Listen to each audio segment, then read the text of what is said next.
Hi, thanks for staying with us here on Midday Kentucky. We're joined by our favorite trainer, Lydia Sweetser, over at Proof Fitness. Thank you for coming in today. Thanks for having me. We want to talk about something a lot of people like to tackle in the spring, trying to get fit, but getting into running. There's a lot of fun 5Ks and different races coming up, and we want to give you some tips at home. If you're trying to maybe get into running for the first time, where can you start? It seems overwhelming, a 5K, if you're not already running. It does, so I would say it's never too late to get started. And just really pace yourself. That seems kind of obvious, but don't be thinking you're going to accomplish your first K in under 20 minutes. Okay. Really just think reasonable, and then just set small goals, obviously, throughout the week. Pick your favorite days to run and different ways to do it. One of my favorite things I say for a good tip is to not time it sometimes. Okay. Go without your iPhone watch or your timing or your, don't aim for 3 miles right off the bat, but just go run and see what you can do, and then start to set your goals. Is it okay to run every day? Should you maybe do some walking or strength training certain days?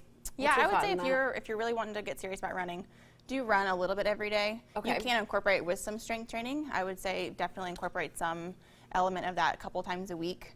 Obviously, just a couple times a week. Oh yeah, for with the strength training. Okay. Yeah, because you want to strengthen your legs, your arms, your core. That does help your run, but you can run every day. Well, what is better when you're making goals as you get started, distance or time? Ooh, both.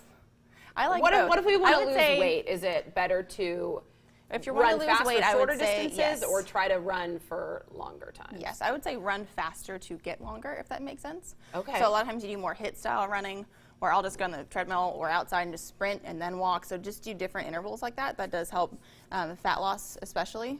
And it does help your run if you can do longer sprints, and then by the time you do your 5K, running at a faster pace seems easy. So I've heard a lot of things online about running and walking intervals. So maybe you can't run the whole 5K now, but if you tell yourself, today I'm going to go a mile, I'll run what I can and walk. And give yourself plenty of time to prepare for it. Is it still nice just to set a distance that you want to travel, whether you run or walk? You know you're going to get that distance in? Yes, I would say for sure. And a lot of times, when it comes to 5Ks, people, they want to run the whole thing. Right. So I would say give yourself plenty of time to prepare. Do some strength training to know that you can do it, and endurance-wise, know what you're capable of. What's a realistic time for a first-time runner? I would say between 25 and 30 minutes.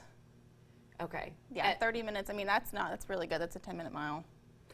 Do you have any tips for people at home getting ready to start running? Maybe you'll start getting active, but we're not used to watching what we eat. What should a runner be eating? So one of the things that a lot of times people say is eat a lot of carbs. Okay, I hear it all the time, carb loading. Yes. Is that true, or is that a myth? I'm all about some pasta on a 5K. But that actually is it's a longer process than just the day of. Oh, okay. And same with drinking water. People think you need to drink a ton of fluids the day of the race. Do it for about a week out.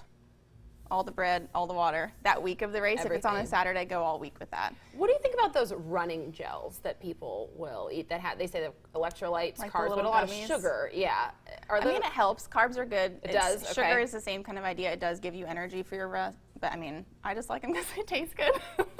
I know, me too. Is running a good thing to get into with a friend, maybe for accountability? Is that a good way to get started? Oh, yes. That's how I got into running. Oh, okay. Me and my dad would wake up 5, 6 a.m. and just run together. It was so much fun. We have some of the funnest stories from that. So yeah, it definitely helps to have someone wake you up in the morning and do it, or just go through the race together. And it'd also be nice just to have the accountability of a trainer like Lydia. Yes. And if you're trying to get into fitness maybe for the first time, it'd be nice to have someone kind of overseeing what you're doing. And Lydia, you actually have a special going on this month, right? Yes, we do. For the month of April, when you join Proof Fitness, it's $99 to get 3 PT sessions.